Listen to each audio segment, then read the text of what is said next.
नमस्ते भाइयों, आप भी एग्ज़ाम की तैयारी कर रहे हो। और यहाँ पर मेरा क्वेश्चन पहला यही है कि मॉडर्न जो कि यहाँ पे आधुनिक इतिहास से रिलेट करता है, और आधुनिक इतिहास और समकालीन इतिहास जो है वो पहला लेसन हमारा है। और जो कि हमारा आता है, इसमें पहले पूछ ली जाती हैं विशेषताएं, तो हम इस पर चर्चा करेंगे।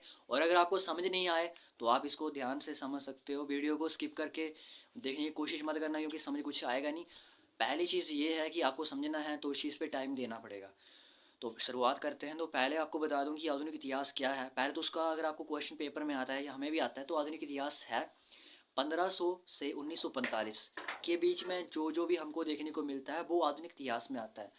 तो गैस इसमें क्या क्या होता है, सिंपल सी बात है, उसमें हम बात करेंगे। लेकिन सबसे पहले जो है वो हम इनकी जो सर्टनली जो प्रोफेशनली तरीके से अगर मैं आपको इसको एक्सप्लेन करना चाहूँ तो इसकी जो विशेषताएं हैं उस पर हम चलते हैं। तो आधुनिक इतिहास लगभग 1500 से 1945 ईस्वी की बीच आता है। और इसकी विशेषताएं ऐसी हैं कि पहले राष्ट्रों का उदय देखने को मिलता है। तो पहला पॉइंट आप लिख लो, अगर कॉपी पे लिख रहे हो तो पहला पॉइंट आता है राष्ट्र राज्यों का उदय। गाइस इसमें क्या होता है, इसमें होता है कि केंद्रीकृत शासन प्रणालियों का विकास और राष्ट्रीयता की भावना का उदय। अब ऐसा है कि इसमें राष्ट्रीय भावना का उदय हुआ है। आप ध्यान से समझ लो कि राष्ट्रों का और राज्यों का उदय हुआ, यानी कि एक केंद्र बने जिसमें शासन प्रणालियों का विकास हो और राष्ट्रीयता का भावना का उदय हो। अब आपको जिस तरीके से समझ आता है उस तरीके से आप नोट करते चलो। सेकंड पॉइंट आता है, क्योंकि ये पेपर में क्वेश्चन आ भी जाता है, सेकंड आता है वैज्ञानिक क्रांति।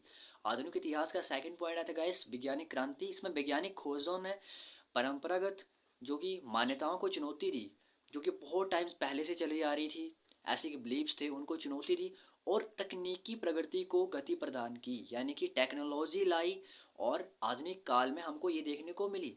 थर्ड पॉइंट गाइस इसमें आता है औद्योगिक क्रांति। औद्योगिक क्रांति क्या है मैं आपको बताना चाहूँगा। औद्योगिक क्रांति गाइस बड़े पैमाने पर उत्पादन और जो तकनीकी जो टेक्नोलॉजी है उसको नवचारों ने अर्थव्यवस्था और समाज को एक नया ढांचा दिया, यानी कि उसमें भी हमको चेंजेस देखने को मिला। तो ये दो तीन पॉइंट तो आप वीडियो को स्किप मतलब पीछे भी करके भी समझ सकते हो, देख सकते हो। तीन पॉइंट हो गए। चौथा पॉइंट गाइज आता है उपनिवेशवाद। उपनिवेशवाद क्या, इसमें गाइज आपने ध्यान रखना है, पेपर में अगर ऐसे पूछ भी लिया जाता है उपनिवेशवाद, अगर ऐसे ही आ जाता है तो आपने ध्यान रखना है कि इसमें दो शक्तियाँ आती हैं। पहली, यूरोपीय शक्तियों ने विश्व के विभिन्न भागों पर अपना नियंत्रण स्थापित किया, यानी कि यूरोपीय शक्तियाँ जो है उसने अपना जो नियंत्रण बनाना चाहा इस समय।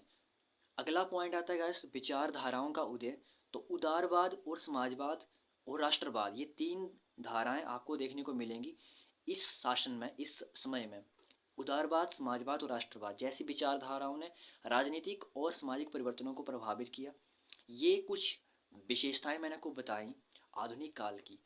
अब आगे चलते हैं समकालीन इतिहास। पेपर में पहले अगर आपसे ऐसा पूछ लिया जाता है कि समकालीन इतिहास है क्या, तो आप बता सकते हो कि जो 1945 ईस्वी के बाद की जो समय है उसको हम समकालीन इतिहास में ही जोड़ते हैं।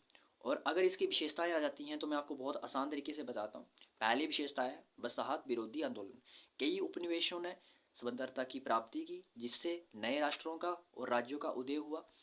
इसी में सेकंड पॉइंट आपको देखने को मिलेगा शीत युद्ध। अब आपको पता है हिस्ट्री में ये बहुत इंपॉर्टेंट है, बहुत इंपॉर्टेंट है ये क्वेश्चन। मतलब मैं इसीलिए आप इस वीडियो को बार बार देख लेना, क्योंकि ये इंपॉर्टेंट क्वेश्चन है। शीत युद्ध आपने सुना होगा, दो जो कि दो शक्तियों के बीच होता है, अमेरिका और दूसरा सोवियत संघ।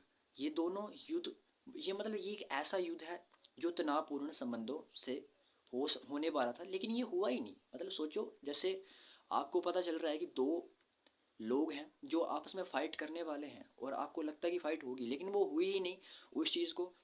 तो मतलब वो ठंडा ही रहा माहौल। तो मतलब ये अमेरिका जो है उनका सोवियत संघ के बीच युद्ध होने वाला था, लेकिन वो हुआ नहीं, इसलिए इसको शीत युद्ध का नाम दिया गया। अगला इसकी विशेषता आती है वैश्वीकरण। अर्थव्यवस्था हो गया, संस्कृति हो गई और समाज जो कि तेजी से बढ़ता हुआ मतलब आपको दिख सकता है। यानी कि आप देख सकते हो ना कि 1945 के बाद अर्थव्यवस्था भी अच्छी हुई है, संस्कृति या समाज में जो तेजी से बढ़ा है वो अंतर संबंध वो भी आप देख सकते हो। और अगला पॉइंट तकनीकी प्रगति। गाइज इसमें आप अपने पॉइंट्स भी ऐड कर सकते हो अगर आपको पता हो कि हाँ 1945 के बाद क्या क्या हुआ है। तो तकनीकी प्रगति भी इसमें आता है, कंप्यूटर हो गए, संचार हो गया, परिवहन हो गए, हम इतनी चीज़ें देख रहे हैं जिनका विकास हुआ है जो हमने पहले देखी भी नहीं थी। उसके बाद गाइस अगला पॉइंट आता है वैश्विक चुनौतियाँ, यानी कि जलवायु परिवर्तन हो गया। अब जलवायु परिवर्तन क्या, यहाँ पर यहाँ पर मैं रह रहा हूँ, वहाँ पर अगर आप देखोगे तो बहुत ज़्यादा ठंड है, और वहीं पे अगर आप 25 या 30 किलोमीटर दूर जाके अगर आप सर्वाइव कर रहे हो या वहाँ पे रुक रहे हो, स्टे कर रहे हो, तो वहाँ का जो टेम्परेचर है वो कुछ अलग है। तो वो है जलवायु परिवर्तन गाइस। आतंकवाद और महामारियाँ भी हमने इसी आधुनिक जो हम काल चला हुआ है इसमें हम देख रहे हैं। लेकिन सीधा सीधा आप इस वीडियो को देख सकते हो, उसमें मैंने सिर्फ जो आपको विशेषताएं बताई हैं, अगर आप वही इससे समझ लेते हो तो पहला लेसन आपका क्लियर हो चुका है। आपको अगर पेपर में आता है तो आप कर सकते हो, और आपका काम सिर्फ इतना सा है कि आपने स्टडी तो ढंग से करनी है, साथ में सब्सक्राइब कर देना है, क्योंकि सब्सक्राइब बहुत इंपॉर्टेंट है एक क्रिएटर के लिए। और आपका एक कमेंट और एक लाइक, ज़्यादा नहीं मांगता, बस एक कमेंट और एक लाइक कर दो, शेयर भी नहीं करना तो रहने दो, पर एक कमेंट लाइक सब्सक्राइब करके जाना गाइस।